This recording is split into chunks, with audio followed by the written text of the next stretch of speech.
చెరువులు కుంటలు ఆక్రమిస్తూ కొన్ని వేల కోట్లు దోచేసిన నాయకులు ఇప్పుడు పాలమ్మినం పూలమ్మినం అని చెప్పేసి ప్రజల చెవుల్లో పువ్వులు పెట్టే ప్రయత్నాలు అయితే చూస్తున్నారు. అలాంటి నాయకుల అంతు చూసే విధంగా తెలంగాణ రాష్ట్ర ప్రభుత్వం అడుగులు ముందుకు వేస్తుంది. అందులో భాగంగానే హైడ్రాను ప్రభుత్వం తీసుకురావడం జరిగింది. అయితే దీనిపై వివిధ రకాల భిన్న అభిప్రాయాలు అయితే వ్యక్తం అవుతున్నాయి. తాజాగా బీజేపీ పార్టీ ఎమ్మెల్యే అయినటువంటి కాటిపల్లి వెంకట రమణారెడ్డి కూడా సీఎం రేవంత్ రెడ్డి గారి నిర్ణయాన్ని అభినందించారు. కానీ హైడ్రా ఆలోచన బాగుంది, కానీ ఆచరణ మాత్రం సాధ్యం కావడం లేదని బీజేపీ ఎమ్మెల్యే కాటిపల్లి వెంకట రమణారెడ్డి అన్నారు.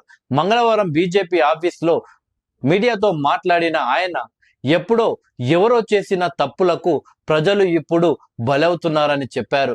ఈ కూల్చివేతలతో ప్రజలే తప్పు చేశారని నేతలు అధికారులు రుజువు చేస్తున్నారని అసహనం వ్యక్తం చేశారు.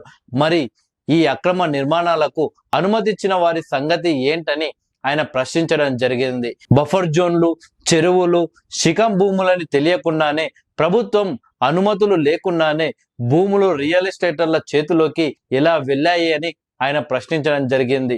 అనుమతులు ఇచ్చిన అధికారులపై CM Revanth Reddy, HYDRAA commissioner MP Ranganath ఏ విధమైన చర్యలు తీసుకుంటారో చెప్పాలి అని కాటిపల్లి వెంకట రమణారెడ్డి డిమాండ్ చేయడం జరిగింది. ఇలా మొత్తానికి ప్రస్తుతం తెలంగాణ రాష్ట్రంలో ముఖ్యంగా హైదరాబాద్ నగరంలో హైడ్రా చుట్టే రాజకీయాలు అయితే తిరుగుతున్నాయి.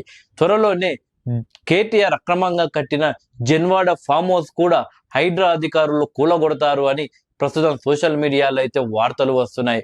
చూడాలి మరి. గతంలో సీఎం రేవంత్ రెడ్డి గారు ప్రపంచానికి అలాగే తెలంగాణ రాష్ట్రానికి తెలంగాణ సమాజానికి తెలియకుండా ఉన్న జన్వాడ ఫామ్ హౌస్ ని ఒకరోజు సీఎం రేవంత్ రెడ్డి గారు అక్కడికి వెళ్లి ఫ్లయింగ్ కెమెరాలతో ప్రపంచానికి జన్వాడ ఫామ్ హౌస్ ని చూపించడం జరిగింది. పర్మిషన్ లేకుండా ఫ్లై కెమెరాను సీఎం రేవంత్ రెడ్డి గారు ఎగిరేపించారని చెప్పేసి ఆయనపై కేసులు పెట్టి అరెస్టు చేయడం జరిగింది. ఇప్పుడు హైడ్రాతో అక్రమ నిర్మాణాలను కూల్చివేస్తున్న సందర్భంలో జన్వాడ ఫామ్ హౌస్ ని కూడా త్వరలోనే కూల్చేస్తారు అని చెప్పేసి వార్తలైతే వస్తున్నాయి.